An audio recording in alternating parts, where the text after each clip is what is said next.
What is up, y'all? Mike and Nick here doing our late night live stream. We got PFL Battle of the Giants. We're going to discuss this card, talk about a couple, potential props that we like for UFC as well, and we're going to get right into it. How you doing, Nick? I'm good, Big Mike. How are you today, good sir? Pretty good, man. I can't complain. I didn't have any heartbreaking football that I had to watch, so Yeah, it's fucking Wednesday. It's better we do these streams on Wednesdays than Thursdays when we're all, or it's not, it is Wednesday. So instead of Monday night, instead of doing these streams when we're pissed, we lost a little bit of goo-wop on the money. If you guys are live watching with us right now, what's up? We are more than happy to have you. Feel free to chime in that chat, comment. If you guys have anything to say, anything you want us to, banter about back and forth, feel free to share it, like, share, subscribe, all that good stuff. More than anything, we appreciated. We had the best live we've ever had last time. It was so fun. We got raided by the MMA Joey squad. So if any Joeys are here, shout out to the Joeys. Yeah, dude, that shit was awesome, especially because we had we don't even need to revisit what happened in the football game, but the morale wasn't as high as it could have been. We were starting to go a little bit, and what's up, Knuckles? It's gonna surprise all, but Ngannou gonna wrestle Fajita. I wouldn't be surprised. We'll get into that. We'll get into that right now. Mike, what do you finish your thoughts though? Because I feel like I knew where you're going with that one. The morale wasn't very high off the football game. We both lost some money. Not happy campers. We were like slowly building a little bit of momentum, and then out of nowhere, the raid happened. It was super cool seeing everyone jump in, asking questions, getting engaged. So that was a proper night for us on Monday. It was a good time. I really enjoyed answering questions, bantering with the chat. That shit was fire. This card, we do have a decent amount of, in my opinion, not a decent amount. There's only 8 fights on the card. 1, 2, 3. We have 10 fights on the card. Sorry.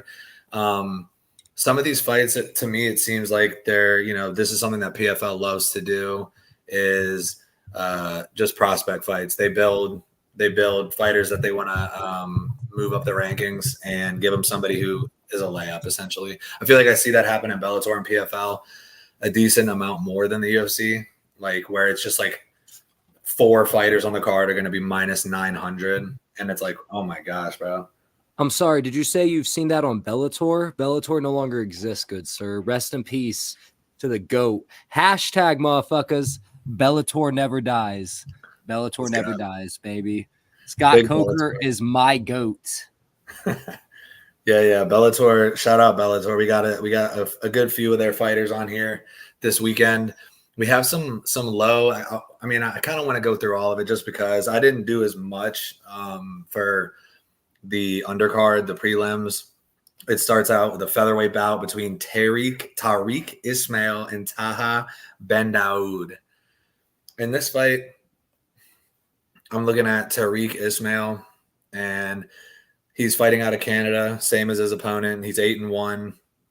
He has 7 decisions with 1 knockout, and his loss comes by decision. His sole loss. He has lost to Bernardo Sopaj, who I actually think is pretty good. He got famously knocked out by Vinny Oliveira. Yeah. So Loke dog. Yeah, he's a dog, and Bernardo Sopaj is really good as well. So based off that, I'm gonna go. I don't even have odds for the first 2 fights on DraftKings or FanDuel, but I'm going with the 8-1 guy. He's 34 though. His opponent is 29, 3-0, 1 submission, 2 decisions, and his 3 wins: split decision, unanimous decision, triangle choke. This is a tough one. I mean, 29-year-old versus 34-year-old. I don't even know, dude. This is a tough one. I was going with the 34-year-old because he beat Sopaj, but at the same time, this fight's not even bettable. So I'll just rock with the guy who has faced a guy that I know. Oh, you might be muted. Yeah, so I discussed with Mike before the show. I don't want to give you guys any BS answers or any faulty thoughts on any fights that I know nothing about. So I know absolutely nothing about this fight, nothing about these fighters.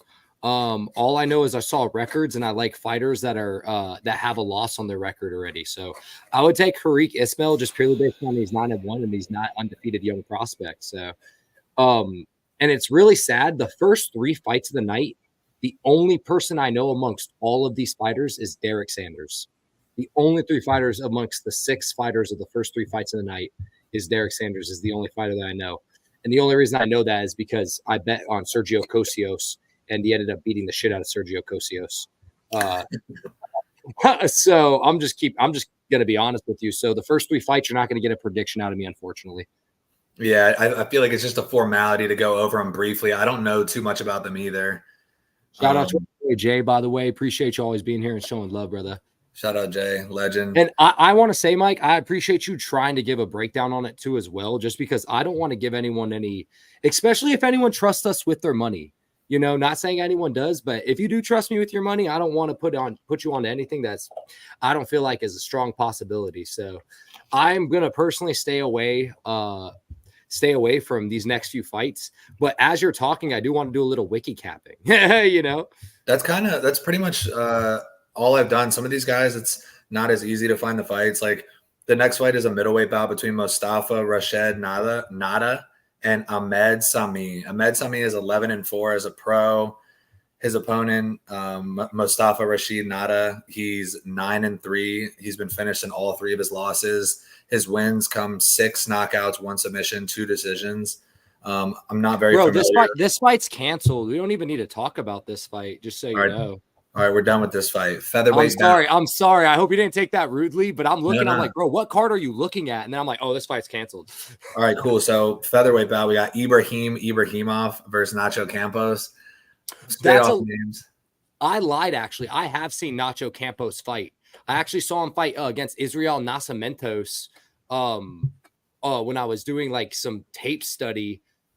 I forgot who I was tape studying for, but these I found this on Twitter somewhere, but shit was horrendous. So I'm going to take the other guy, the other 7-0 guy, because his name ends with a V. They're in Saudi Arabia, and Israel Nascimentos is horrendous, and that's who this guy beat last. He's got one of those true Dagestan names. You know, you got a Magomedov right here. We got an Ibrahimov. So it's hard to pick against that. He is 7-0, 3 knockouts, 3 submissions, 1 decision. I believe the other fighter's like 3-0 or something. 5-0 he is, but I think this is and the odds reflect it. This is a build-up fight for Ibrahimov. He's minus 1350. The other guy is plus 800. He's almost done. But hey, Miko Ranaten just scored a goal. I put that odds boost on NHL for him. I'm lit. Third period goal, and we cashed. That literally just cashed when I went to check the odds for Ibrahimov. But yeah, minus 1350. It's unbettable. Should be pretty cut and dry. And then the next fight is your boy. That's your homie, Dedrick Sanders versus Makasharip Zainukov. Oh my God. Well, I can say this about Dedrick Sanders is he has sharp striking. He's athletic as shit. But that's what I can say about it. And he's definitely fighting a Russian's Russian. At least this Russian's Russian has some decent wins. Damian Lapalus is someone that's all right on the scene. Ali Kadula is pretty good too as well. And he has wins in AAU Warriors. So let's take this guy to do what they wanted Sergio Cosios to do last time. Sergio Cosios, man, was a minus 200 on the line. But for him by finish, I took him at plus 150. What a garbage line. Dedrick Sanders, man, him by finish would have been crazy. So let's take the actual Russian to do what he's meant to do. So yeah, Makasharip Zainukov minus 425, Dedrick Sanders plus 330. The odds are a little bit better on this one, but like I said, I don't know too much about either of these guys. I don't know how comfortable I feel putting down minus 425 on the third fight of the night for PFL prelims, but that one should be pretty cut and dry. Well, in that case, let's jump to the fights that we actually know about, brother. They start here, baby. Rafion Stotts versus Marcus Breno. Like, this is actually this is an okay fight here for you. I think I don't think Marcus Breno is a complete can, to say the least. His losses are good. He's lost to Taylor Lapalus and Danny Sabatello. Josh Hill's a win that I hold in decent regards to as well. But I'm just going to cut to the point here. Rafion Stotts is fucking good, man. He's someone that I highly respect here in the sport here. His only losses being against Patchy Mix and a crazy knee. And then really both of his losses are kind of, I don't want to say fluky, but kind of fluky. Danny Sabatello or Patchy Mix knocked him out with a knee that no one saw coming. And then he got hit with that spinning back fist against Merab Dvalishvili that was kind of flattened out of nowhere. Besides that, Rafion Stotts pushes a great pace. He's a great anti-wrestler. He's a great anti-grappler.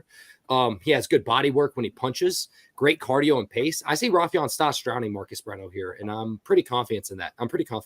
So, what up, Vinny? Shout out, Vinny. Hearing Mike pronounce these names is hilarious. Dude, hey, you got to give me this, though. I'm usually good at it. These names on this freaking undercard are absolutely crazy. I'm not gonna lie. That second one that I was just trying to name, it was crazy. Yeah, I agree, Knuckles. I think Stotts is gonna melt him eventually. So yeah, Stotts is good, man. His 2 losses, like you said, he's lost to the 2 135-pound champions. Technically, Bellator's 135-pound champion and fucking Merab, who's the 135-pound champion in the UFC. So great fucking losses. Sorry for cutting you off, Mike, but no, you're good. Great losses. And he has good wins, too. Yeah, he has good wins. That's the thing about Rafion Stotts, man. The Danny Salvatello win's good. The Josh Hill win, again, is a win I hold in high regard. Magomedov, where he anti-wrestled the fuck out of Magomedov. And Juan Archuleta, and that's before Juan Archuleta got too old, so.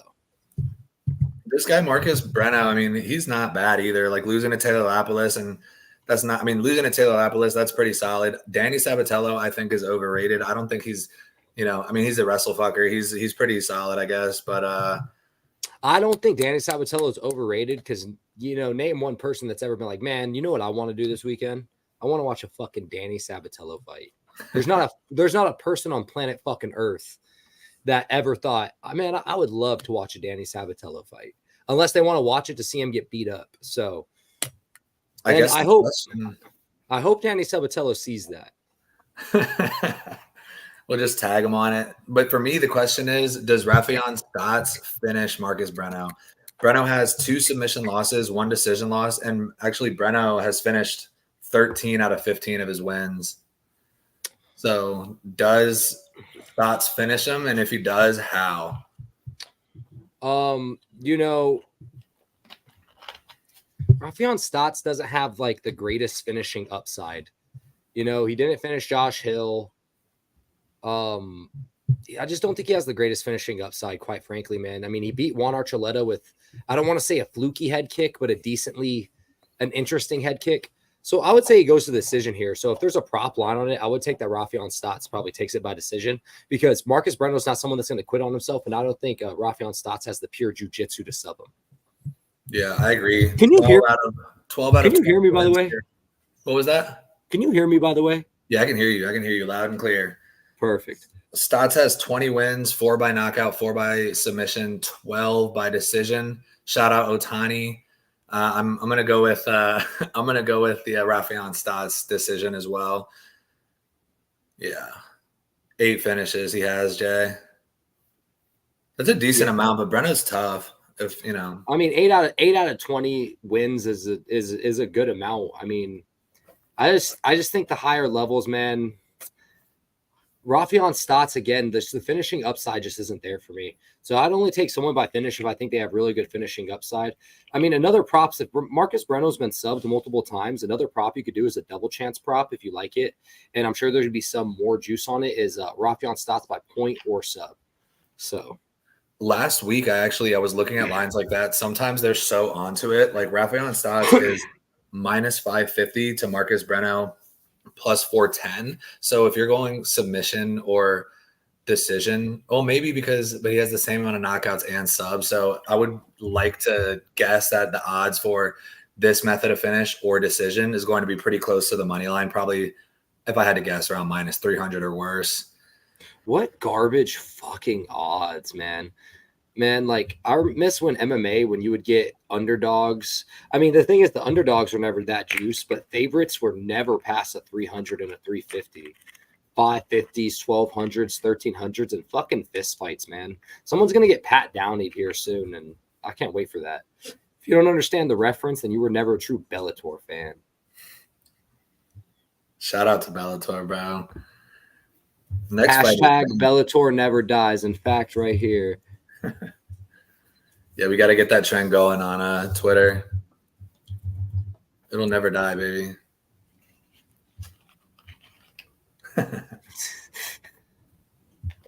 Let's go. Next fight's a banger to open up the main card. We got oh yeah, if you're in here, if you're watching, throw us a like. Throw us a like on the live stream. Throw us a sub. Say what's up. Bellator never dies. Throw that in the chat if you're feeling like moving your fingers and typing something. Let's go, boys. You know what's up, fool. Coker is Coker is him. Hey. PFL keeps canceling shows. All right, rant time. PFL keeps freaking canceling shows, y'all. Not Bellator. You forget that Bellator was bought out by the PFL. All right. So again, you're upset, Vinny? Okay.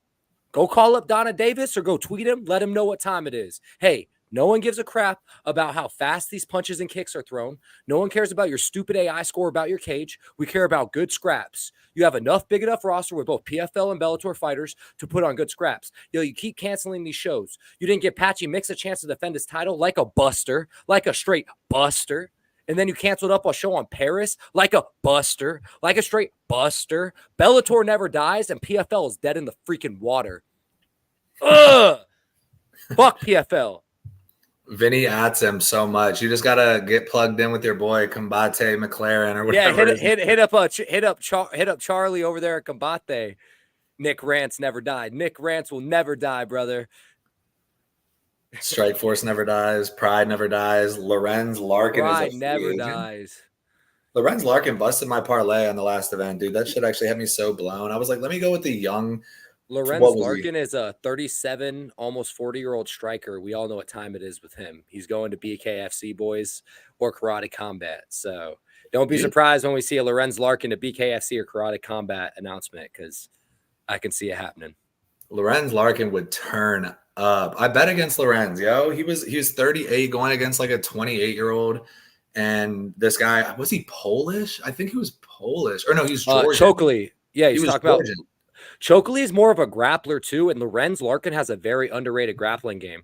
Look at who is that a redheaded Russian he elbowed to death? Brokimov, Madramov Brokimov. You know I'm horrible with these names, but Lorenz Larkin has great anti-wrestling. So yeah, he's a dog, man. And it looked like Chokley rocked him, and then Lorenz just gets right back up and knocks dude out. I was like, God, there's 11-year age difference. That was the last leg of a massive parlay I had, and I was just sitting there like, oh, he's got him. Oh no. And there it is. It's wraps. I'll never disrespect Lorenz Larkin again. And BKFC for Lorenz Larkin, it actually is crazy. He's a dangerous person in BKFC. I would love to see it. Look at that. Not matchmaking. What are we doing here? We're contract making for these boys. Somebody get BKFC on the phone. Let me call Connor after this stream, and we'll get it happening. Lorenz. Speaking of which, before we move on to the next fight, thoughts on Mike Perry's arrest? I'm disappointed in the boy. I'm disappointed, but at the same time, he's a hilarious person. He's a person just like all of us. I mean, he does have a platform. He's gotten super popular, and I feel like massive misstep, dude. I mean, I was drinking and I was broke, and I'm still able to get an Uber, call a girl, do something, get a ride. Perry has the money to call a damn Uber. Perry, I hope you learn your lesson. That's all I can say. I love Mike Perry, but that's a terrible decision making on his part. I think Perry's in the same veil of troublemakers in MMA that are like just the step below the John Jones veil, because he doesn't really, from my understanding, he doesn't really beat up on women. He just beats up on old people, and then he drinks and drives. So he's just a natural troublemaker, bro. I mean, Mike Perry is fucking walking CTE. Yeah, it's actually surprising how good That's fact. Is. They only pulled him over because he's a brother. I agree. Yeah, Mike Perry is certainly problematic, but he has a good personality. CTE or not, he's pretty coherent still. Dang, MMA fool with the drops, bro. You got sources, MMA fool? The foo got sources. Hey, what were you saying, foo? You were gonna jump in the chat. We'll send you the link, bro. You want to jump in and join the stream with us? It'll be Mike, Nick, and he said this, not me. Mike, Nick, and the Spick. Hey, the foo said that, not Don't me. flag us. Don't flag me. Hey, the next fight is a banger, though. R.I.P. Mike Perry, but this next fight is an absolute banger, in my opinion. I want to hear what you have to say about this fight. I think he went mute. AJ McKee and Paul Hughes. I was about to say Paul Daly. I was about to be like, oh yeah, Paul Daly. I think you're muted. Sorry, my bad. I was muted, bro. This fight's fucking incredible, bro. Like, man, and I'm a fan of Paul Hughes, bro. Wins over Morgan Charrier, Jordan Vunovic, bro. Fucking Bobby King, finishing a tough Bobby King that's never been finished before, that people give it really underrated credit for. AJ McKee is someone that I don't think is as good as 155 pounds as he was at 145. And, you know, some damn good wins, finishing Clay Collard via submission. Roberto Del Souza is a huge win. Sydney Outlaw, someone that I find pretty underrated. Hey, it is pretty racist, but the foo made it up, not me, Doug. See, look at the foo approves this comment. I think Paul Hughes is going to make this look a lot more easy than people expect. I think Paul Hughes is going to, you know what? Go on and clip me with my controversial opinions. I think Paul Hughes is going to beat the shit out of AJ McKee. Yeah, I'm gonna say it. I think AJ McKee is. I don't want to use the term, but Paul Hughes is like that, and AJ McKee is not necessarily like that. AJ McKee is going to show levels here. That's possible, but I'll tell you what, pound for pound in terms of resume, it's a close resume, bro. Morgan Charrier is a beast. Jordan Vunovic, who had a great fight against Goram, fucking crazy fight, and finishing Bobby King is mad impressive. Just as impressive, possibly, to me, is finishing Clay Collard. Close fights with Patricio, weight cut Patricio. So, I mean, my boy Knuckles got AJ McKee here. We got Vinny's pumped for this fight. We got the food. What are your guys' predictions? You guys are live with us. Who you guys got? McKee or Hughes? So now you know my opinion, Mike. I want to hear your opinion, because I think Hughes is going to win this fight, and I would be not surprised if Hughes gets a finish, actually. You know, I'm thinking we got 6 knockouts for Hughes, 3 subs, 3 decisions. And then on the other side, AJ McKee. What do we got for AJ McKee? 6 knockouts, 8 subs, 8 decisions. Dude, I've been going back and forth on this fight a lot. Paul Hughes is good, and it's, to me, I guess it's not like I'm confused about it. How many of those finishes are at 155 by AJ McKee? I'd have to look. I'd have to go into it, but probably not. I can tell you one. Wait, did he finish in the Outlaw, or am I stupid? No, he didn't. He went to the decision with Sydney Outlaw. Finished Clay Collard in his last fight, I guess. So yep, one of those are by finish. So throw those stats out the window. AJ McKee was a 145er, and someone that Bellator was slowly building with fights like guys against like fucking Derek Compost and Georgie Karkanian and Darian Caldwell. Darian Caldwell's a one-trick pony.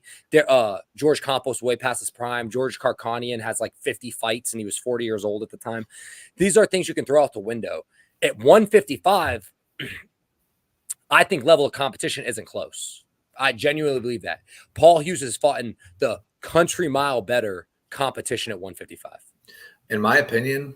So, hey, we got some people in the chat. We got 3 likes. Get us to 5. Get us to 7. Get us to lucky number 7 likes, and I'll be lit. I don't know. 22-1. He's pretty damn good. I feel like, I guess what I was about to say, like, if you're signing Paul Hughes and you're bringing Paul Hughes over here, big prospect with a lot of hype on his name, and the first fight you give him is AJ McKee, that's pretty tough. Like, if I was matchmaking, I probably would have gave him. It's not his first fight, though. He finished Bobby King in his last fight. This is his second fight. Is it? Yep. Bobby King's never been finished before. But yeah, he finished him in the co-main event. I don't remember what card it was, but I had a bet on Paul Hughes by finish because it was plus 300 inside the distance. It was rather incredible, the odds I got on it. 1 second here. It was the Bellator Bellator Championship Champion Series. Oh yeah, that's when Jason Jackson lost his title. Mm-hmm. All right, so I guess they did give him a guy first, but AJ McKee's a big step up in my opinion. I've been going back and forth. I feel like I gotta Knuckles pick got AJ, Vinny got Hughes, Jay got Hughes. I think Jay said AJ's edging it out. Oh, he says I think Hughes is ready. Maybe it's going to be a good fight, man. I'm really excited to see what happens in this fight. I'm probably going to lean AJ McKee, but if Paul Hughes is going to finish him, what do you think he's doing? You think he's knocking him out? Yeah, I would think it would be some sort of ground and pound scenario or some sort of gets him against the fence, finishes him in a clinch kind of position with some body work possibly. AJ McKee is good and AJ McKee is tough, man. So it's kind of just my controversial opinion about this card that I think Paul Hughes could get it done by a finish. But regardless, I'm pretty confident in Paul Hughes winning. What is the line on this fight in general? AJ McKee is sitting at minus 166. Big Will, what up, baby? AJ McKee minus 166, Paul Hughes plus 140. I agree, Jay. I don't see Hughes submitting him either. Yeah, honestly, Hughes just turned into my favorite play of the week out of nowhere, just purely based off the line. I thought this would be a pick'em odds.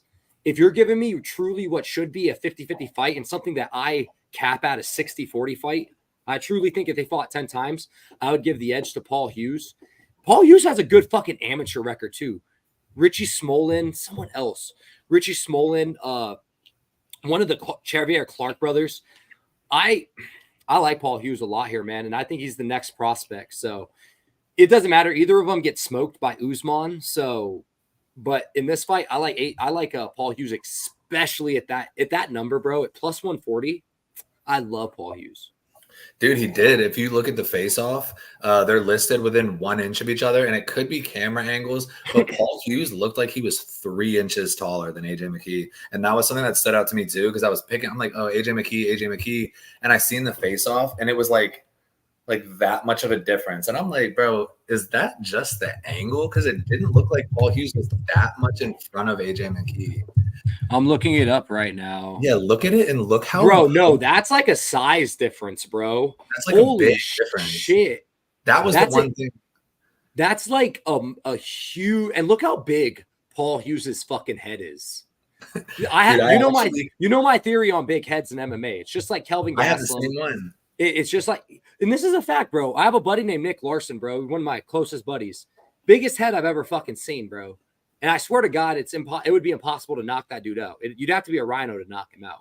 So big heads are easy to hit, yeah, but hard to get out of there and hard to rock. So, but it's like the skeletal structure, and I feel so because when I'm analyzing, especially like a face-off between two fighters, and like I as of recent, I bring up Dustin Poirier and Islam Makhachev because their stature is similar, but when you see like the skeletal frame of the two, from like the hands to this like the actual size of the skull, like. This person is a bigger person, even though they weighed in at the same weight. Like, and that's kind of how I'm, you know what? Bone density and things matter, bro. Like, truly. And Jay, I know on Tapology, the fighters themselves turn in their own height and weight measurements in regards to I don't know who does their measurements for the company's websites, but if you're on Tapology, the fighter will submit that themselves. So who's capping? Or their coach. Well, I don't know who is. Maybe the company is, because that's a clear at least 2 inch height advantage. Right. And Paul Hughes is just going to be the naturally denser guy, naturally bigger guy. And I know Knuckles, shout out to Knuckles. He says that 155 does give AJ an advantage. AJ doesn't push a crazy pace, man. AJ we saw slow down in the third round of the Spike Carlisle fight, which always is weird to me.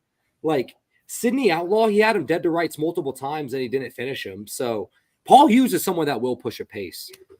Spike Carlisle is a dog, bro. That fight was so insane. It was sick. It was a great scrap. Spike Carlisle in his pink shorts. Yeah, I fucking love Spike Carlisle, dude. No, it's not that measurements decide fights. That's not what it is. Here's my thoughts. Here's my thoughts on this. Paul Hughes is naturally going to be all right. In terms of striking, I think Paul Hughes is going to pack the bigger punch, and I think it's pretty close, even striking.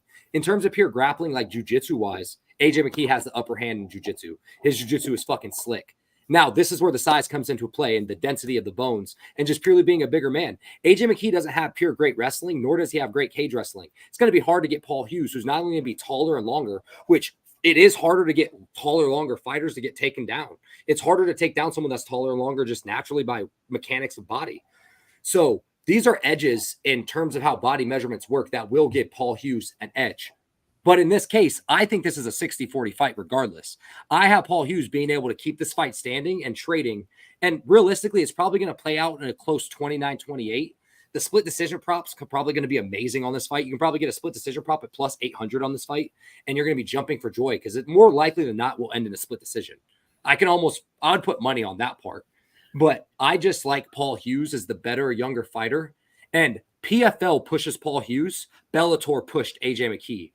Even though they're putting number one prospect versus number one prospect together, I don't think PFL would set up Paul Hughes with someone that they think is going to get smoked or steamrolled by.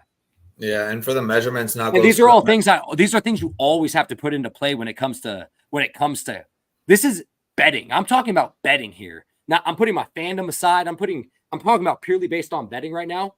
My money would go on Paul Hughes every time, especially at dog odds. So yeah, for the measurements deciding the fights thing for me, because I'm like, this is close. Like I'm teeter-tottering between who I'm gonna pick. One's 5'9", one's 5'10". They're virtually the same size. Stylistically, it's close. And then I see that face off, and I'm like, why is Paul Hughes way bigger than him? And that's just like something that sticks out to me. It's not necessarily a reason for me to switch my pick, especially if I like was super heavily on AJ McKee. But I feel like in the last 5 or so minutes, I'm kind of talking myself into picking Paul Hughes as well. I don't think it's you that's swaying me, but as I'm thinking about it, I'm just like, shout out my boy Joey Scribbles, baby.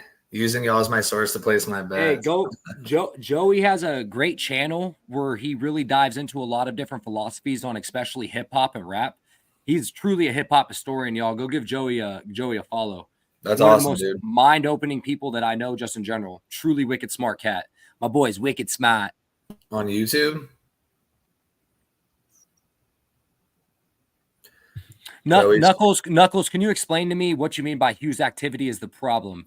Do you mean like him being active in the cage or him not being active enough as a fighter? I'm sorry.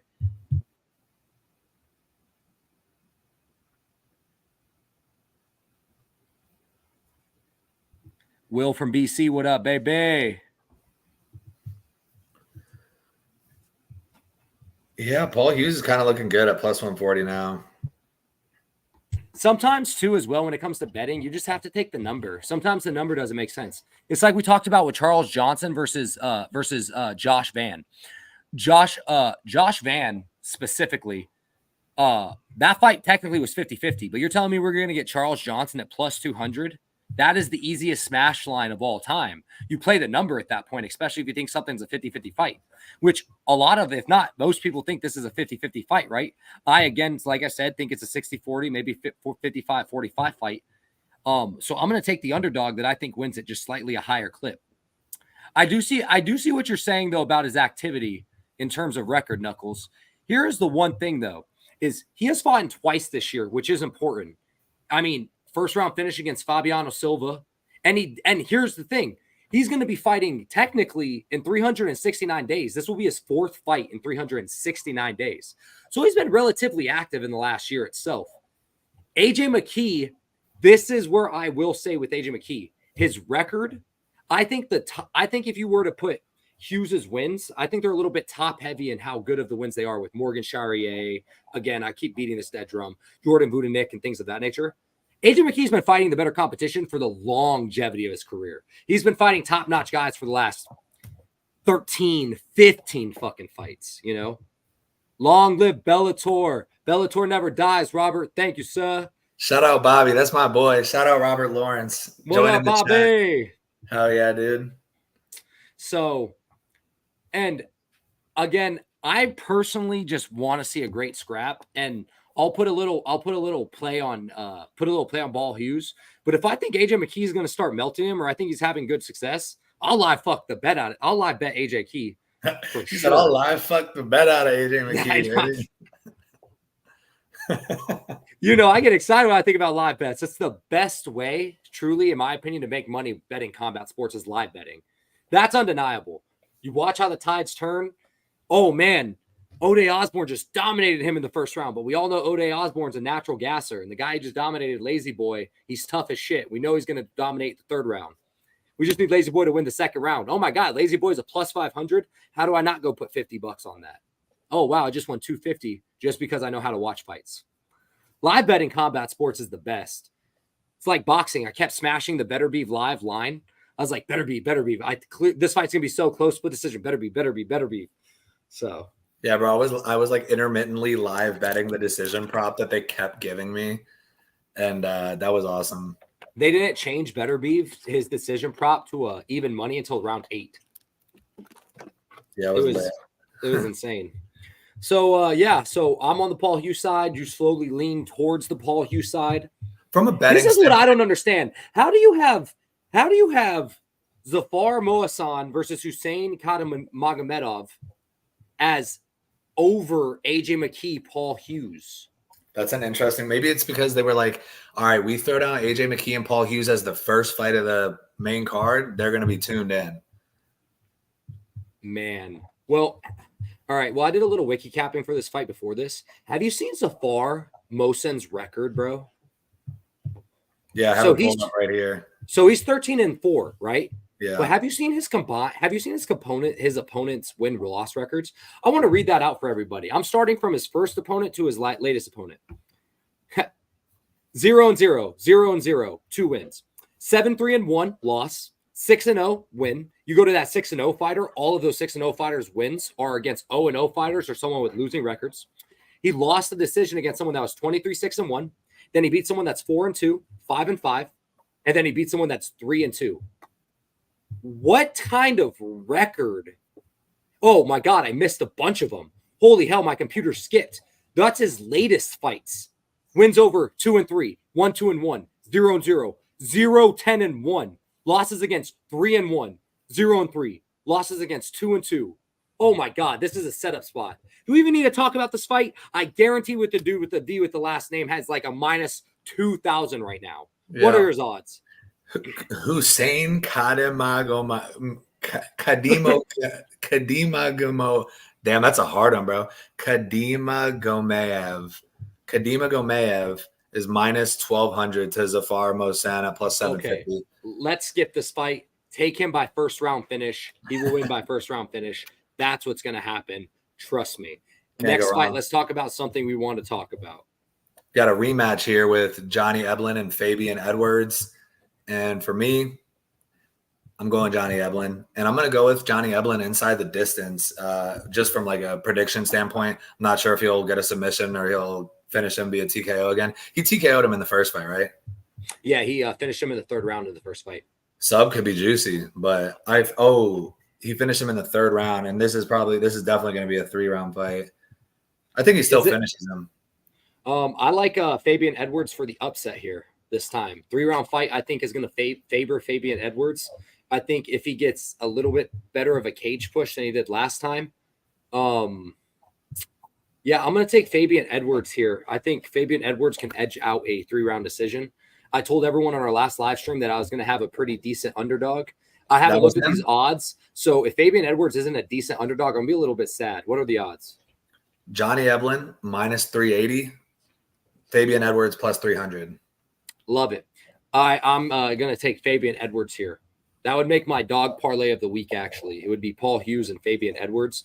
Not that in a clip in terms of how I think Johnny Eblen wins this fight 7 to 10 times, realistically, 70-30 clip. He won one of those in the last clip, and I'm going to take my rematch theory in MMA where I always take the loser in the rematches, especially if the loser is a loser by finish.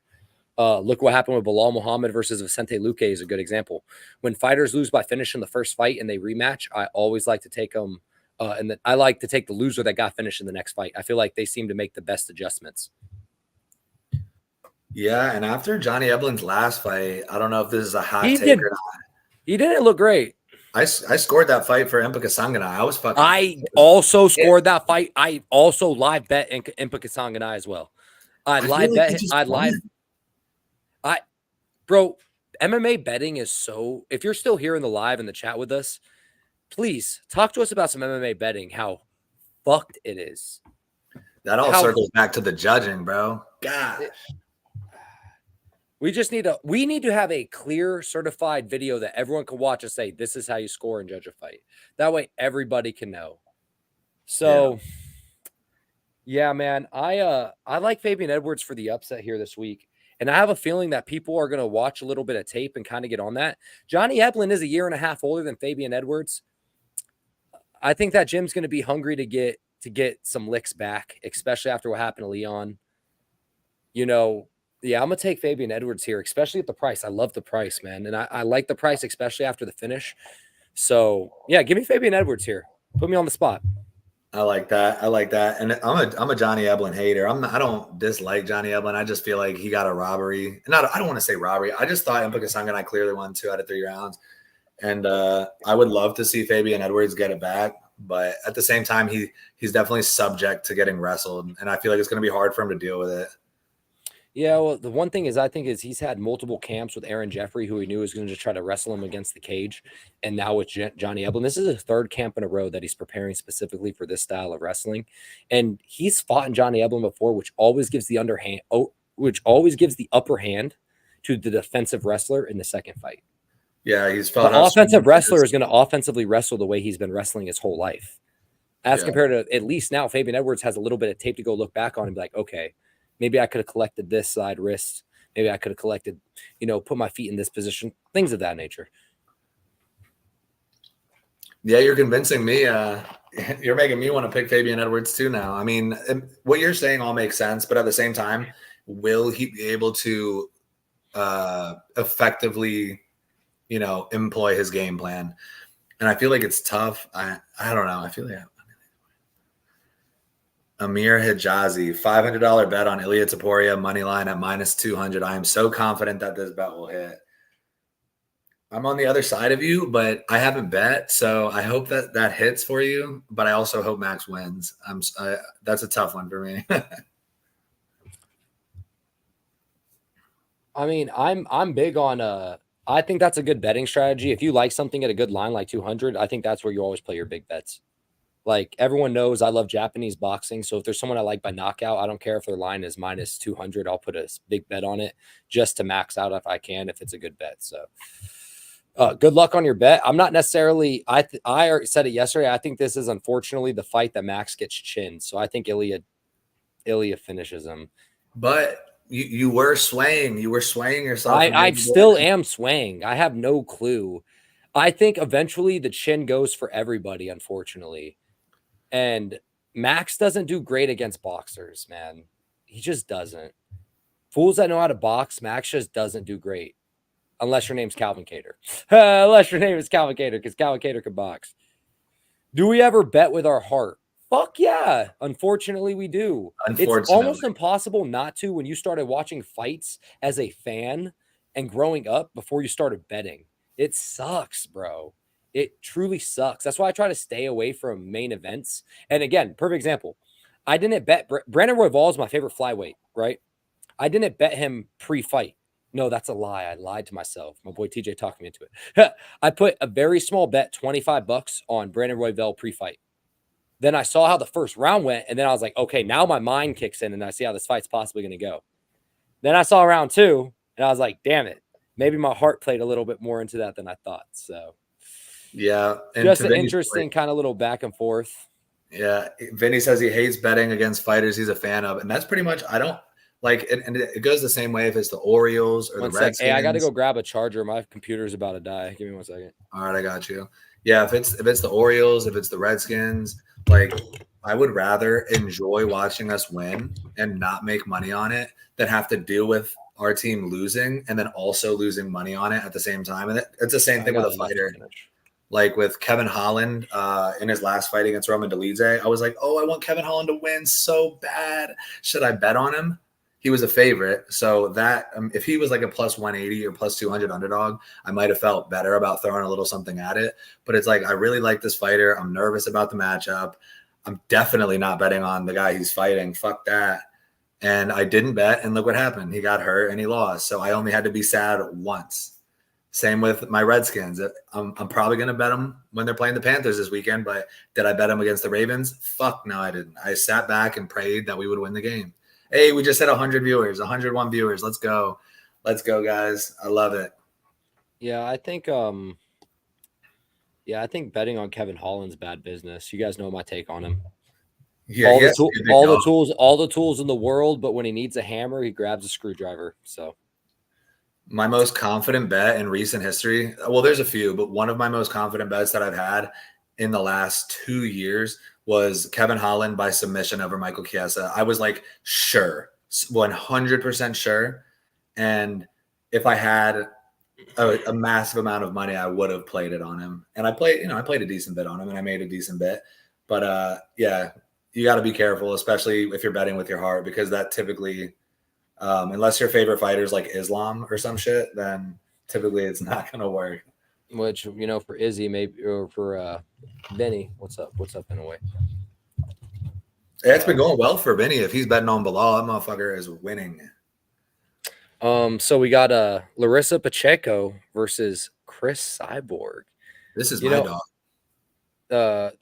This one's pretty cut and dry for me, bro. I'm gonna take the younger female fighter, 30-year-old female fighter that's on the roids with the Adam's apple, and I think she's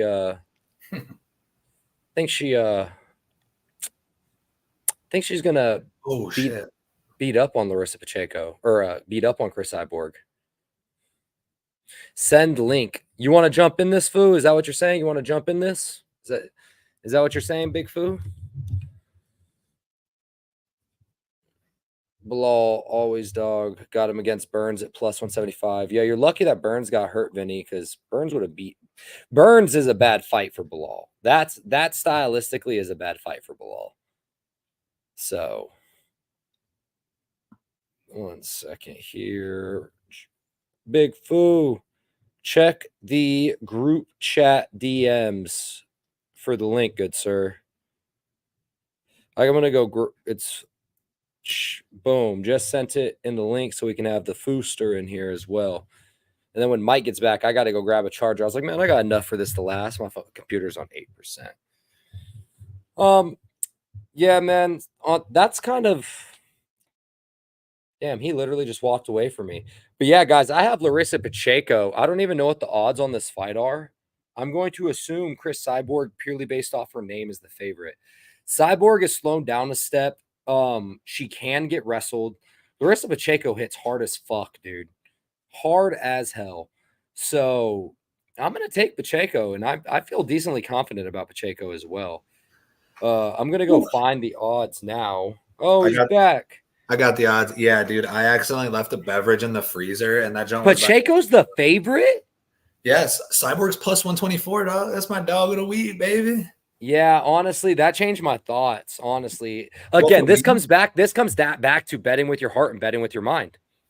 My heart says Pacheco's going to win this fight, but when you see the odds on possibly the GOAT female, 39 years old or not, fuck that. I'm going to take the dog odds. I'm going to go grab my charger now. You entertain the people. All right, yeah. So my whole thing with Cyborg and Pacheco, Larissa Pacheco does hit hard, obviously. She beat Kayla Harrison the second time they fought, or the third time they fought, whatever it was. She got her leg back.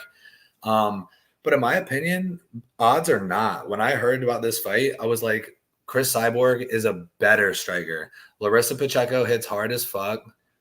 Chris Cyborg also hits hard as fuck. Plain and simple. And in my opinion, when it comes to striking and who has a better skill set, I'm going with Chris Cyborg, and I feel like it's a little bit different with women than it is with men. Like, is his chin gone? Yeah, men have that kind of power. And these two ladies do have that kind of power as well. But I feel like the chin goes in different ways when it's WMMA. And I'd be willing to bet that Cyborg can eat a shot from Larissa Pacheco. When Amanda Nunes, although this was a couple years ago, when Amanda Nunes was putting it on Chris Cyborg, it was punches and bunches, and she fucked her up. Yeah, but that's Amanda Nunes. This is Larissa Pacheco. I feel like she's a little bit more one-dimensional in her striking.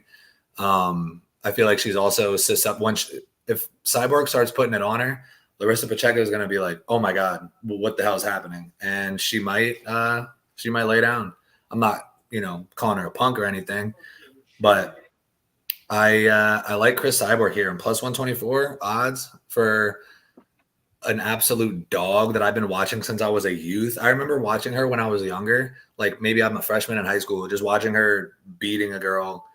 And there's just a girl on the ground in the cage crying. And I'm like, is she crying? The ref needs to step in, bro. She's crying. There's a person crying in the cage. What are you doing? Wait, are we But yeah, I like Cyborg. Are we talking about the time I was crying in the cage day? Yeah, when Cyborg was putting it on you and you were saying, please stop. That's essentially what used to happen. I was saying, put it in me. Yeah, no, I like Chris Cyborg, man. When you were gone, I was just saying I feel like she's a better technical striker. Like skill set wise, she's a better striker. Larissa Pacheco hits hard, yes, but so does Chris Cyborg. And if I'm going skill for skill and they both have power, I'm going Cyborg all day, especially at the odds they're at. I picked her before I saw the odds. When I saw the odds, I was even more sure about it. Yeah, I mean, I think you've swayed me now, just purely based off the odds alone. But the technical striking aspect, I agree with. I mean, unless Pacheco tries to wrestle her, but I feel like that's going to be hard, man.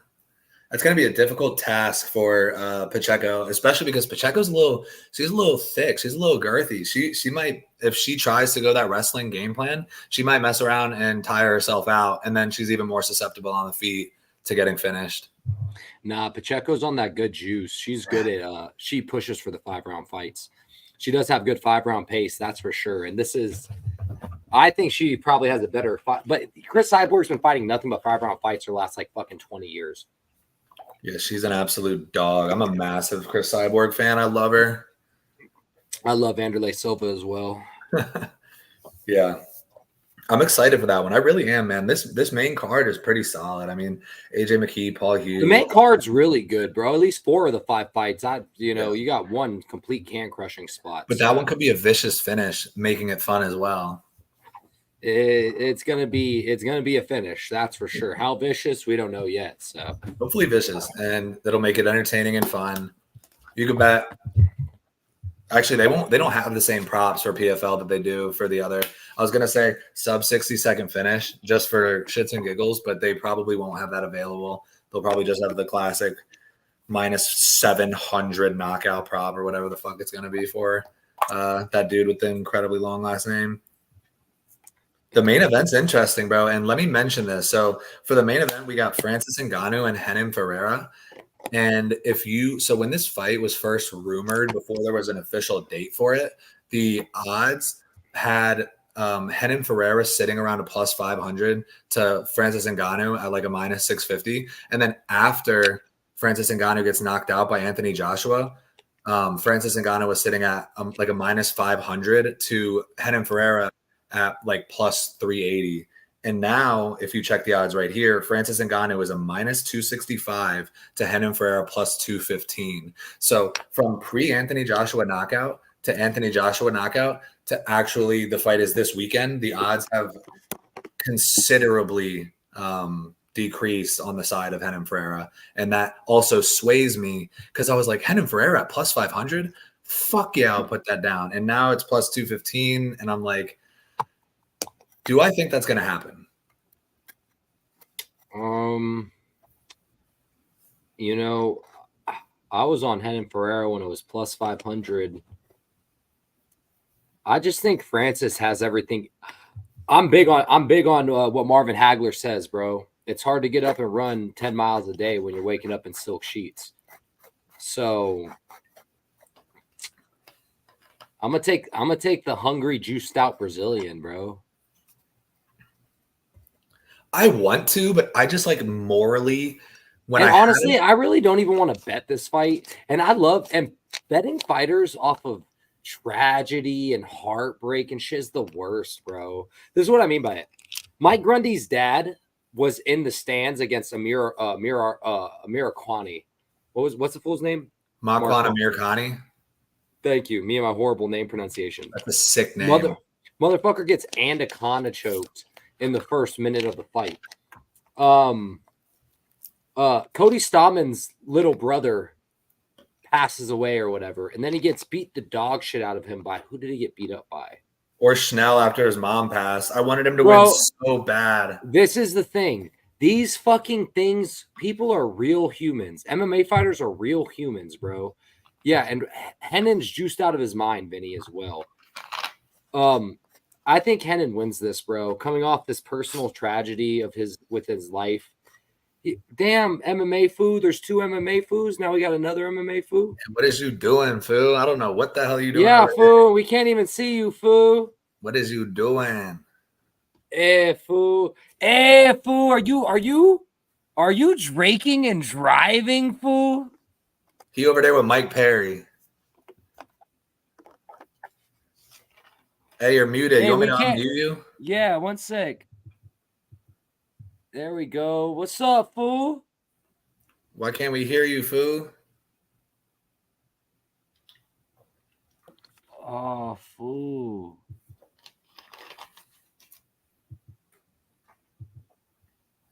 Pop out. It says you're not muted. I don't know what's going on. There you go. Yeah, there he is. What You hear up, me? fool? Yes, Yeah, I can hear sir. you. What up, boys? Give me a second. I got this shit real quick. You have anything that you want to say to Jay? To who? You have anything you want to say to Jay, to Mr. John himself? Oh, he's good, man. He's I'll let him bounce back. You know, it's part of the sports. You know, it's all right. Yeah. Bro. Shout out to the Bronx, bro. I mean, you know what, man? It sucks when we got to play each other, but you know, I'm in Queens. Nah. I'm in Queens. I'm in Queens. Sorry. Damn. Hey, Jay. Fuck the Bronx, Jay. Dog. Gotta fuck all the peace, love, and humble tree, dog. I like Pacheco in this fucking fight a lot, bro. Like it's I know Cyborg, like obviously, like she's a pioneer of this fucking sport, but Pacheco, you know, like it's hard not to take the younger fighter. It's especially in this kind of fight, and we've been waiting for this fight. Like obviously, we talk about AJ McKee. Like this card is super stacked, you know, for real. I don't want to say real MMA fans, but if you keep track of this fucking sport, you know this card is stacked, and I like this fight. This is obviously no disrespect to Francis and everybody else on the card, man, but I'm really excited for this fight, you know, because it could open boundaries or stuff for women in MMA, you know. So, which is how do you see Larissa Pacheco getting it done? Is she taking a decision? Is she knocking out Chris Cyborg? I feel like it goes all the way. I feel like she might grind it out. But you don't know, man. You don't know. It's hard. This is the only sport where I'm like, fuck, you know. She could do an Amanda Nunes and just fucking knock her out 2 times, you know, because that's who would have thought Amanda Nunes. Pacheco does hit hard as shit, yeah, that's bro. what I'm saying, dude. Like she hits like a fucking truck, G. That is something undeniably to keep in mind is how hard she does hit. And so, Cyborg is old school, you know, so she'll stand there and bang with you, bro. Like it doesn't matter. She's there for a paycheck, and you can tell that the way she tweets and everything, you know. But Cyborg has the skills on her, dude. I just when I'm looking, if they're gonna sit there and exchange like Rock'em Sock'em Boppers, who's more likely to land? In my opinion, Rock'em Sock'em Boppers? Is that the Temu version of Rock'em Sock'em Robots? Yeah, you ever seen the Rock'em Sock'em? Oh, that is what I was thinking of. But Rock'em Sock'em Boppers is the big ones that you can put on your own hand. Yeah. No, that's a different toy. Boxing gloves. Yeah. The big ass Jones. Yeah. The inflatables. Nah, but yeah, Rock'em Sock'em Robots. I think Chris Cyborg is more likely to land. So Larissa Pacheco is gonna have to go in there with a intelligent game plan. And either way, you're flirting with death. I mean, it goes the same way for both of them. It's gonna be, dude. I'm excited as fuck. And this card, the prelims start at 1:30 Eastern time, so it's gonna take us right into UFC, and they're going to kind of both coincide, the prelims of UFC and the main card for PFL. And it's crazy because it's a women's fight. Like a lot of people are like against women's having a co-main event. Like with you get the Apex talk like, oh, women are fucking headlining or whatever. But this is a card where like obviously AJ McKee's on it. You got Evelyn. You got fucking everybody on this shit, dude. So well, no one has an issue with like good women's fights. That's the thing. Like. No one was bitching about Tracy Cortez, Rose Namajunas. I mean, maybe if you paid money to actually get the tickets and things of that nature. Nobody's bitching about this fight, but I mean, come on. Who on God's green earth is going to – my favorite fight of all time, fun fact, for anyone that knows, male or female fight, Zhang Joanna won. Favorite fight of all fucking time.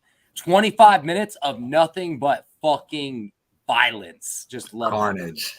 Love that one, bro. Like, well, hey, one could say her aura is cute or whatever. She's got a cute aura.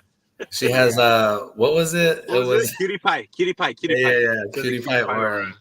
That was a cutie pie aura fight. You know what I'm saying? Yeah, but this fight, I mean, if you're talking women's MMA, what are the best fights to make it women's MMA? It's going to be, in my opinion, I like watching beautiful violence, and these two women are very capable of violence and causing damage to their opponent. It's going to be a good one, and I honestly would not be surprised if this fight ends inside the distance. I cannot wait for whenever the odds drop. PFL odds usually drop way later. So I would be assuming on Friday night or Friday afternoon, some of these odds would drop, the over-unders, the winning method props. So we're going to keep an eye out for those as well. But yeah, these are going to be crazy. And we were just starting. I would like to hear your opinion. So we're talking about the initial line movement. So Francis was initially an insanely big favorite. And then the Anthony Joshua knockout happened. His line came down. And now that we're on fight week, his line is down even more. He was originally like minus 700. Now after the Anthony Joshua, he was like minus 500. And now he's sitting at minus 265 with Renan Ferreira at a plus 215. If you had to take your pick and prediction of how this fight is going to go, what do you think? Before I get into my pick, I think, you know, how the line moved is because a lot of, I don't want to say casual fans, but a lot of fans, they didn't realize that this card was happening this week. So they saw the difference of height between Renan, and they started seeing the highlights, you know, so they're kind of like, oh, it's kind of like, oh, all right, so push the money this way. This is a hard one, you know, like you said, sock 'em, bop 'em back. Them robots, I think Francis, bro, he's got more to prove. He's stood in the box with two of the greatest boxers of our fucking generation, bro. Like straight up heavyweight boxers in the world, you know. We're not calling Anthony as a diehard boxing fan. We are not calling Anthony Joshua one of the best boxers of our generation. I mean, he kind of has to be, right? I mean, if he's not top, no, he's not top 3, obviously. No, but as a heavyweight, he's top. Who top is he? 6. Who's he beating? Well, what's our generation? That's the thing. In the last 5 to 10 years, he has to be mentioned with the top guys. And he's got a pay-per-view like his drawing, like it's crazy, bro. Like he's got fucking. I mean, he knocked out Francis Ngannou. Dude has losses to Daniel Dubois and Andy fucking Ruiz. Hey, Dubois is him though. Dubois is a goat. Dubois beat Usyk, bro. I'm telling you, Dubois. He beat the GOAT Ruiz after losing to the GOAT Ruiz, Vinny. What are we talking about here? Mexican fighters, he's a wrench, bro. Ruiz is a wrench in this shit. You know, you can't just like Ruiz. You don't know what Ruiz is gonna pull up. Thank you, Joey. Joey, they're cool, bro. They're cool. That's the fight we really need to see right now is Anthony Joshua, just talking boxing, versus Deontay Wilder. That's the fight we need to see. The Bronx Bomber versus fucking AJ. That would be dope. I agree with that. Shout out to Riyadh Season for making this shit happen. You know, like we wouldn't be able to have these conversations before. It's kind of like it was more hypothetically speaking, like, oh, with this guy, but everything now is like, fuck. Like Bivol and fucking Turkey Allah Shake's doing the fucking thing. Gotta respect it, but man, Bivol and you know that shit was sick. Yeah, bro. I mean, I love it. Yeah, Fu, I do go against you in this prediction, bro. I do have Renan Ferreira winning this one, and let me tell you why. I know I was explaining it to you before you got on. Tragedy in MMA never turns out well, ever. Mike brought up Matt Schnell losing right after his mom passed away. I brought up Mike Grundy losing to his dying father right in front of him in the stands. Yeah. Cody Stallman after his little brother passed away. I mean, there are always every now and then with Damon Jackson. Damon Jackson just had a win with tragedy with, I believe, his brother passed away. But it's so in few and far in between. Anthony Joshua now has ride of season boxing money. Renan Ferreira don't got that boxing money, brother. And Francis Ngannou. And Francis Ngannou has been spending over 2 years in a boxing gym. Renan Ferreira has been training MMA. And my favorite factor that Mike knows, my favorite factor of all MMA fights, Renan Ferreira is juice to the gills, brother. Like What's to say this Francis? was the juice box. It's empty, bro. Hey, what's to say that Francis isn't juiced too? You might see Francis pop out. Because So ain't no you know what I'm natural telling you, African Doug? king. Ain't Hey, no natural who's coaching Cameroonian Francis? king. Who's coaching Francis, hey, bro? straight up. Who's coaching Francis? Right now Eric. it's what's his name? It's Eric Nixick and boy with the dreads. I think if you're coming Dewey out of Cooper. if you're coming out of Extreme Couture, the game plan's gonna be pretty fucking. I think Extreme Couture is overrated as fuck. Oh. They have oh, there it is. That's what we're waiting for. Yes, bro. You have because this is what I'm saying. Here's the thing. Go ahead. You have fighters that come out of Extreme Couture, quote unquote, right? But I see different cornermen and different corners fights all the time. So I'm like, are there 28 different coaches there? Are there 28 different coaches? I can't tell who's the head coach and who's game planning for who. Here is what I will say, though. Eric Nixick and Dewey Cooper, a hell of a duo. Hell of a duo. So that's the caveat there. Is in his corner, he has a great coaching corner. I just think the gym, Extreme Couture, just because I don't know who the true I don't know who the true head coach is because I see so many different fighters. Well, Jake Shields is the BJJ coach, so that should already tell you what's going on. You know, and here's the thing is I'm not a Jake Shields fan, but his jiu-jitsu game is wicked, bro. And I know he teaches some good ass fools. Yeah. So I'm not being a hater on I know. Nixick's one of the best game planners in the game. And I love Dewey Cooper. Dewey Cooper has one of the best win rates of any coach in the game, actually. He has like an 85% win rate or something incredible.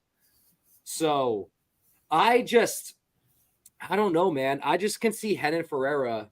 And I honestly don't think Francis on juice. He's one of the few fighters you will hear me fight tooth and nail that I'll say he's not juiced out. You want to hear a theory I got? I love it. Let's hear a theory. I love a good theory. All right, so Dana paid off Renan. Dana gave Renan fucking $1 million, like $10 million to not lose, bro. I got this theory. So I feel like I've dead ass. I'll put this claim out there. I've been following Renan Ferreira for a long time. I'm a big fan. I've seen him fight live multiple times.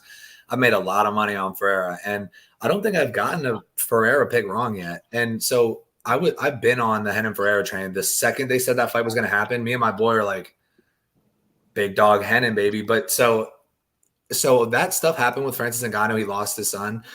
Renan Ferreira said some fuck shit. And I was just like, I remember seeing the body language, and some people said it didn't translate properly, but then other people said it did. He was like, yeah, sorry you had to deal with these hardships, but the hardest day of your year is going to be when you fight me. And I'm like, bro, he's just setting himself up to get his fucking shit. Excuse my language. He's setting himself up to get slapped with the way he's talking like that.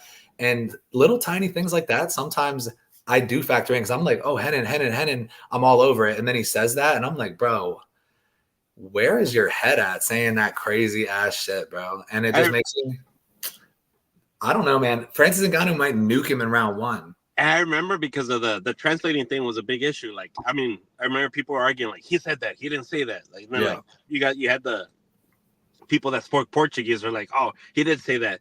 But you know, like no disrespect to like our Brazilian fans or like our Arabic fans, like we don't understand the language, so like a lot of times like we get fake news and shit, and like it's like fuck, like what's going on, you know? And, like you have to see it come into fucking happen, you know, before you can make an opinion on it, obviously, you know. But I see that happening, bro. Like, hey, damn, bro, I don't know, Mike. I feel like you just flipped me, low key. Like, it's a revenge, you know. I feel like I'm forgetting about who I'm talking about, bro. Francis, revenge tragedy. Revenge strategy. Francis, like this is, bro. Let me tell you guys a quick story.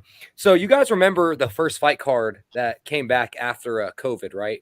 Justin Gaethje, Tony Ferguson was supposed to be Khabib Ferguson. It had Jairzinho Rozenstruik versus Francis Ngannou, and we packed my little one bedroom apartment I was in, or I'm sorry, we were in a 2-bedroom apartment, but we just packed the living room full of motherfuckers, like a can of sardines, like 20 plus people in there. I have never in my life, when I say never, have heard a party go so fucking silent as the time that when Francis Ngannou killed Jairzinho Rozenstruik. I made a joke. I said, hey guys, over under 30 seconds, what we got? Almost everybody said over, right? And me and my buddy Damien said under, like just under, fuck it. And goddamn, bro, it was the craziest. You could hear a pen drop, and someone broke the silence with, "Oh my God." It was so funny, dog. Like, we literally witnessed a man die in there. I tell people this too all the time. If Francis Ngannou punched us normal civilians, a non-heavyweight professional MMA fighter, you understand we would die, right? We would literally die. We would die from eternal. Jackass? He punched that guy in Jackass in the nuts or some shit, bro. Bro, and he probably punched him at like 40% strength with a cup. With Dude, a cup, crazy bro. thing is, if he punched us in the head, guys, understand this: our brains would rattle, bleed eternally, and if he punched us like how he punched Overeem, our heads would snap back and our spinal cords would break. So he would kill us. Yeah, that's not an exaggeration. He would fucking kill us. So to touch on that moment where you had with in the apartment and shit, like, bro, have you seen the slow motion when they're going? Bro. Like, I could imagine that. Like, fuck, that's like one of the greatest clips to ever exist. When Jairzinho and Ngannou are fucking backing up with his chin. They're both. Yeah, bro, they were both. Dude, Jairzinho was, and if you look in the slow-mo replay, Jairzinho was so he was like so technically kicking, punching. He's landing all over Francis. He was doing it off of his back foot, though. But that's the thing. He couldn't plant and throw any of that. He literally had to throw it off his back foot because he had. But it looked good, like the way, like he looked more technical on the replay than Ngannou. It was weird. Like you see it, like fuck it. Like if you watch it, it looks like Jairzinho is gonna knock Ngannou out. You know, if you haven't seen the fight, it looks like fuck. This fool's gonna catch this dude that's coming in just fucking. It's like sparring someone that's never sparred before. It's like you're so technically sound and used to people doing something a specific way, regardless how good they are at doing it. You're specific. You're used to a jab cross.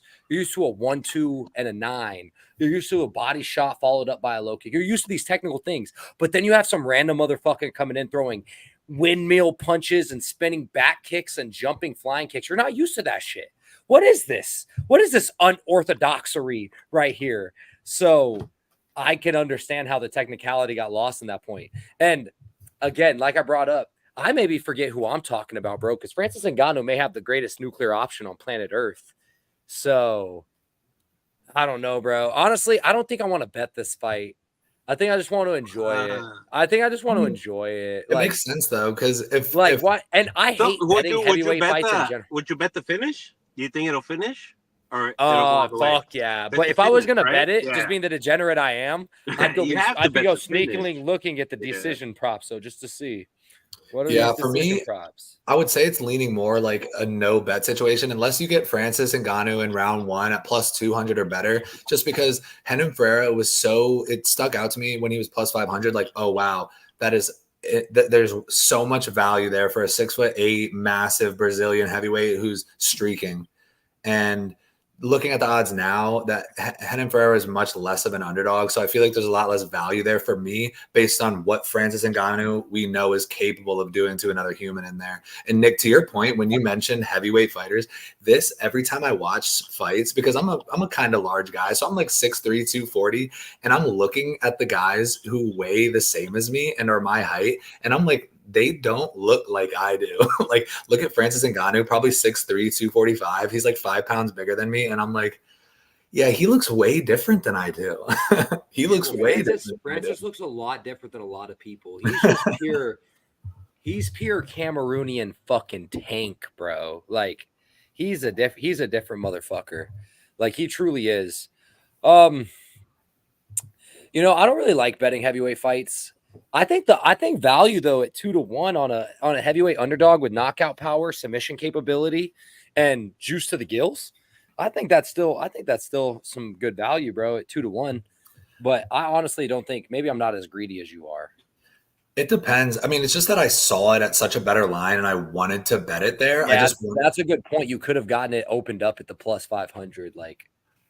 And at the time, I was like, "Oh, more people are going to bet." And it's been sitting on DraftKings legitimately. Damn, we lost the food, dog. Peace out, food.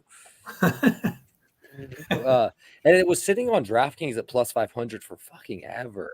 Yeah. Oh, and the food's back, dog.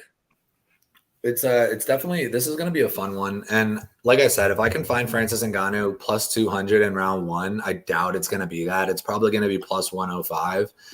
But Also, a sneaky thing, I remember, I believe it was Knuckles in the very beginning of the stream. He said Francis is going to wrestle. So if we get an over under at 1 point, I'm going to assume the over under is going to be 1.5 rounds.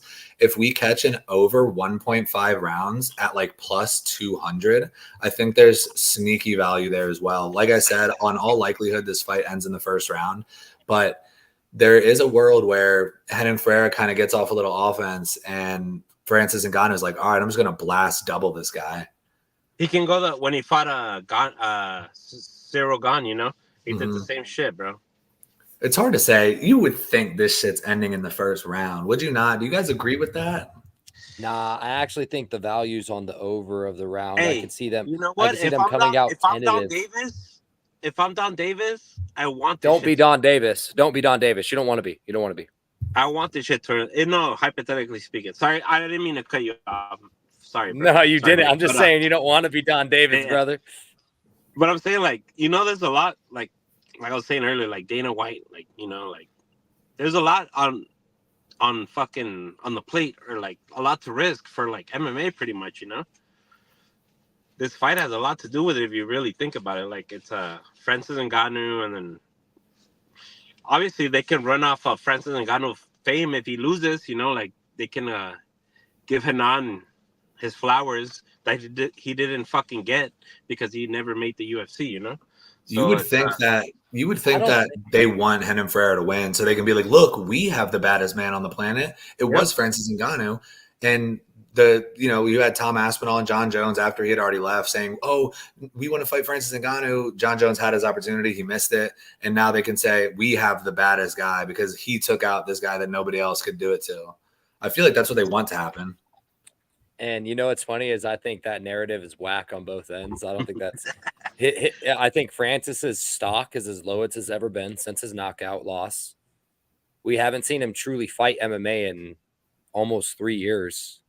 What, 3.5 years? And the guy that he beat in his last fight, Cyril Gane, lost to who everyone considers the GOAT in sub half a round. So I think Francis Ngannou's stock is extremely low right now. I think they want Renan Ferreira to win for sure, just to use the name and things. But no one on planet Earth will be joking themselves thinking they have the baddest man. They may have the hardest puncher.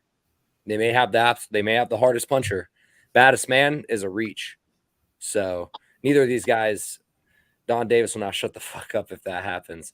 Honestly, bro, Don Davis, I just hate hearing him talk. His four eyes, his wrinkly ass forehead. I love Ray Sefo, though. Shout out to Ray Sefo, man. Fuck. Ray Sefo is cool, bro, and he kicks hard as hell, I bet. Looks like he kicks hard as hell every time I see sparring videos of him. So that fucker's still sparring, bro. Like, it's like, that feels like.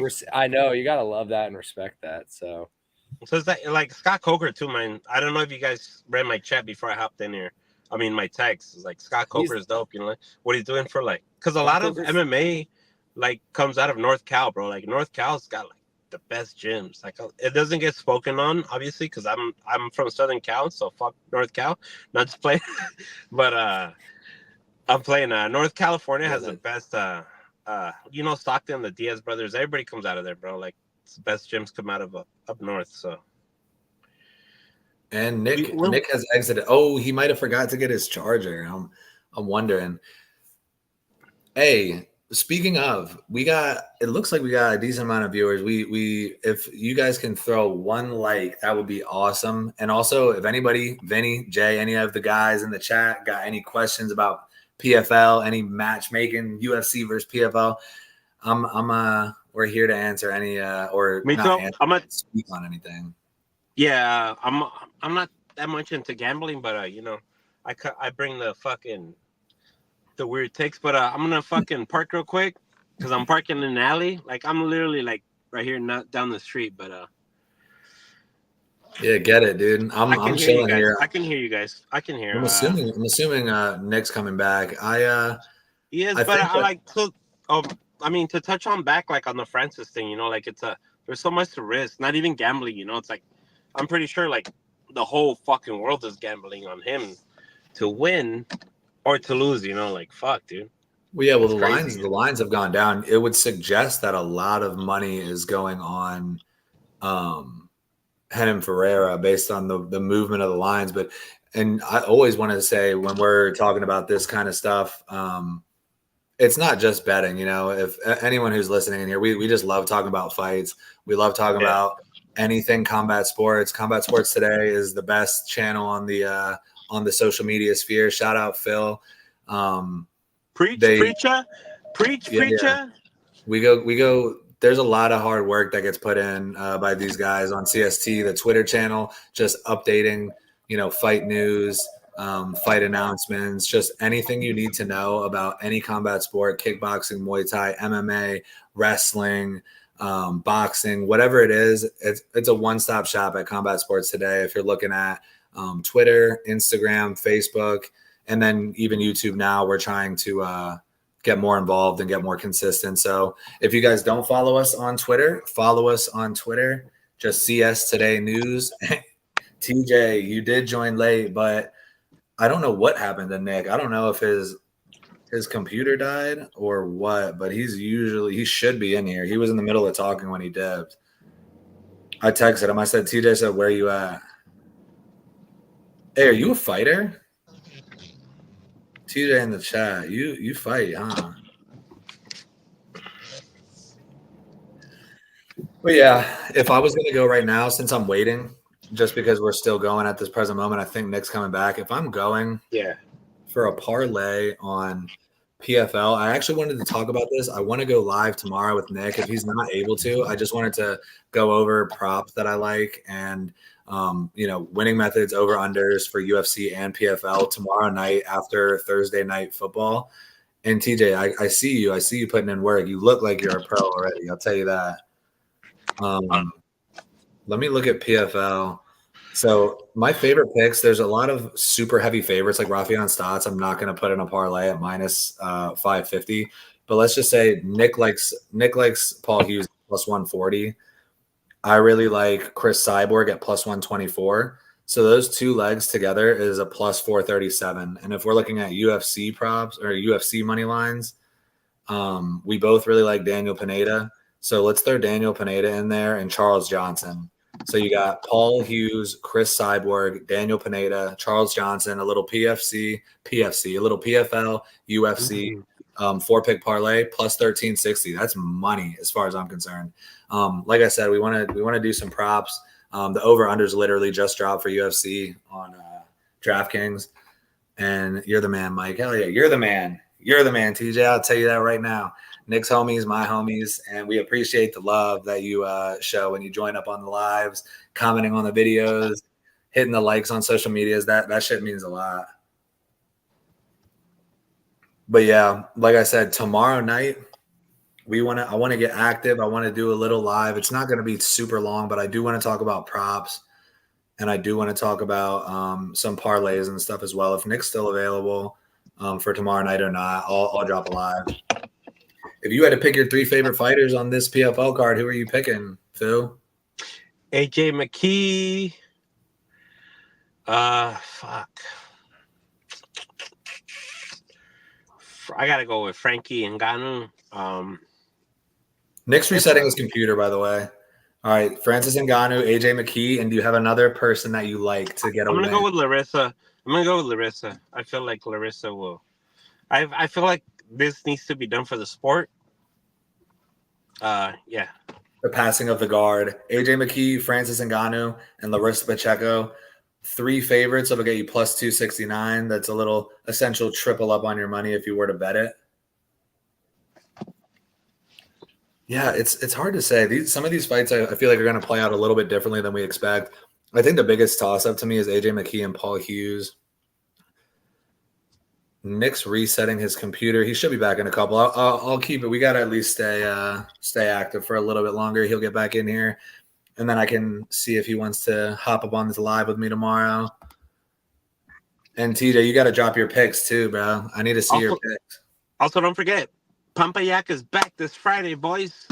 Is he? Who's he fighting? Dude, I need to get hit, bro. It's crazy. See, and guess where I go? If I see that somebody's coming back or if there's a fight announcement that I may have missed, you know where I go? I go right to CST, Combat Sports Today, and I check Let's if I missed it. go. You know where we're at? It's crazy because we're so there's so many of us. Like it's fun, like tapping in, you know, with the boys. I've been in San Diego, but I always keep track of Mick and Nick, you know, because that's where we I learned a lot, man. It's crazy. Like gambling, I'm not into that much, but like, you know, like once you start getting into MMA, you're like, you need to like, and not even because you gamble, you need to see what the way a fucking fighter's gonna win, you know, like obviously like there's people with verdict, there's people that obviously don't gamble, but they want to figure out or they want to guess the way fights work out, you know. So it's good to hear insights and from people that know what the fuck they're talking about, you know. Yeah, dude, I like watching. I have some YouTubers that I really like as well. Like, of course, I go to CST whenever I need news, whenever I need everything like that. But then also like hearing what people have to say, and you know, like, so like for example, if I am not looking at odds, which I like to do as well, but like, okay, I hear Chris Cyborg versus Larissa Pacheco, and I'm like, oh, I think this person's gonna win, and then I can go and look and be like, what do the people who make the odds, who are trying to steal your money, what do they think? Who do they think's gonna win? And then I get to see that perspective. I get to see perspective from my friends and other people that I fuck with, people who I know a lot about the sport, and it is very interesting. I just love everything about mixed martial arts. I love all sports, bro. You catch me watching tennis, you catch me watching some goddamn with the shuttlecock, no diddy. What's that shit called? Badminton. I'll be out here watching everything. Vinny's main card picks would be McKee, Cotty, aka a shortened version of the name, Evelyn, Cyborg, and Ngannou. So Vinny with his classic all favorites parlay. Let's see what that would total you to. Evelyn, Cyborg is underdog. I'm tripping. And Vinny, that parlay is going to get you 5.6 on DraftKings. Dude, all I know is that me and Nick, we're about to have some pretty sick picks for this weekend, and I think there will be money to be made. Obviously, always do your own research, always gamble responsibly, and be prepared to lose. Because this shit at the drop of it, because it's like, you know, you could be watching, of course, I'm watching my favorite football team lose by 27. It's a wrap. Your fighter who you picked could be winning the entire fight and get slapped like Kamaru Usman against Leon Edwards. Kevin, really, if you're watching this shit, bro, you need to fucking get some catches, bro.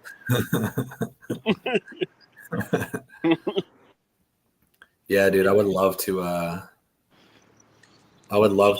do more talking about football and well, right now we're edging out of baseball, but football, hockey, basketball starting, but something about basketball and football, man, they've gone sweet, bro. Basketball's gone sweet, football's gone sweet, flags, whistles on every play. I don't like it. That's why I like fist fighting, even though they tried to kill my boy Ihor Peteria 2 weeks ago. He needs retribution. They need to give him some bread. They need to get him a winnable fight. Put him up against, you know what? Put Ihor Peteria up against Andre Petrosky so Ihor can beat the shit out of him. I'm sorry, Pennsylvania. You're not the DMV. Sorry, Andre Petrosky. Let me check these UFC. So Nick was wondering about the Robelis Despain over under. Under 1.5 is sitting at minus 260. That is nuts. Just like you, Mike, I love every sport. Tennis goes fucking hard. I know this is an MMA chat. Tennis goes hard, man. You watch some of those dudes go at it. I know I have a better chance fighting than I do in a tennis match. I will tear my ACL. Charles Johnson and Michel Pereira. I'm nervous about Michel Pereira just because he's been subject to gassing. We haven't really seen that at middleweight yet, but that's because he's killing everybody. Anthony Hernandez is subject to the body shots potentially, as we saw with Kevin Holland. But that's a tough one, man. I feel like Anthony Hernandez is live. If Anthony Hernandez was the underdog, I would be a lot more privy or a lot more encouraged to want to bet on it, but he's sitting at minus 135. Charles Johnson is a lock. Daniel Pineda's old ass is a lock. Yeah, dude. Some of the shots in tennis are crazy. That Alcaraz kid, I know he's taken a couple tough losses in this last year, but I was watching him versus the Australian tatted dude, and there would be times where it almost looked like the ball was out of play, and he would no look, bring it back, and it would just float right out of bounds, right before out of bounds, and just Michel's a brick wall. Michel is a brick wall. But can a brick wall be choked unconscious by Fluffy Hernandez is the question. I'm subject to agree with you. I think, TJ, that Nick is on the opposite side. Actually, crazy. We do have the props for this fight card. Anthony Hernandez by sub is plus 165, and their hip – Michel Pereira is only plus 165 by knockout, so they're not trying to give us juice on either side. Something that is crazy, though, Kyler Phillips by knockout is plus 450. Hey, right here, I don't know how many people are still looking at this, but right here is potential gold. I know Sumadarji is tough, and he's mostly susceptible to getting subbed, but Charles Johnson by knockout, what are the chances he goes back-to-back? Charles Johnson by knockout is plus 700. And then we got Daniel Pineda by knockout at plus 215. Daniel Pineda by sub at plus 600. Nick mentioned Asu Amabaya by sub. Plus 600 is the odds. Boxing Live. Dude, we're trying to get live more active, Joey Scribbles. We are here from here on out, starting last week, we're just trying to make sure to just get consistent and continue to post. So usually I believe Nick likes to do boxing a lot. But I'm always down, dude. If there's a big boxing card, I'm down to go live. I'm down to break it down, do some research on the fights. So if you have any boxing fights or boxing events that are coming up soon that you want a breakdown for, just comment that in here. And we're always trying to. You think Fluffy submits this fool like after the 2.5 or whatever? I don't know, dude. Yeah, if you can take Anthony Hernandez and the over, or you could do an SGP, Anthony Hernandez, exact method submission over 2.5 rounds. That would be his most likely path to victory if he can survive an early onslaught. Charles by rear naked choke would go fucking crazy. I feel like he has that in his bag. Plus 350 for Charles Johnson. Daniel Pineda at plus 600 for sub. I appreciate that, Joey Scribbles. You're awesome. Thank you for the support as well. We're just out here chit-chatting, speaking our minds. We do our research to back it up typically, and we just love talking about it. So we love having you guys commenting in the chat, keeping it lively for us because, hey, dude, it doesn't matter if there's one person in the chat, 0 people in the chat. We're going to chop it up and have a good time anyway. So having you guys here is awesome. Nick's having some significant technical difficulties. I'm about to see.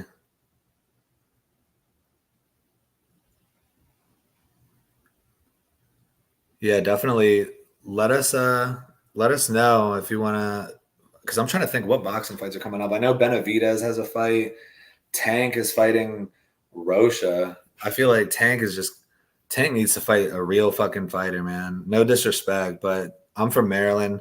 Tank is from Maryland, and I need to see him fighting Shakur Stevenson, or I need to see him fighting Lomachenko. Him and Lomachenko were supposed to fight, and Lomachenko didn't want to do it at the time that Gervonta did, and it got scrapped.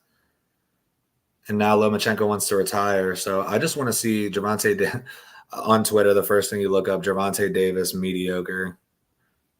That is cap. Gervonta Davis is him. He's eyeing a matchup over Omar Salcido. I feel like he got a fight against Rocha. Charles clinching, adjusting to back control, jumps to backpack, RNC. I feel like there's definitely a chance for that. Sumadarji. Let's see Sumadarji. I feel like he's only been finished by submission. The Tibetan Eagle is a badass name. Sumadarji's literally only ever lost by submission. 16-6. He has 13 knockouts, 1 submission, 2 decisions, 6 losses, all 6 coming by submission.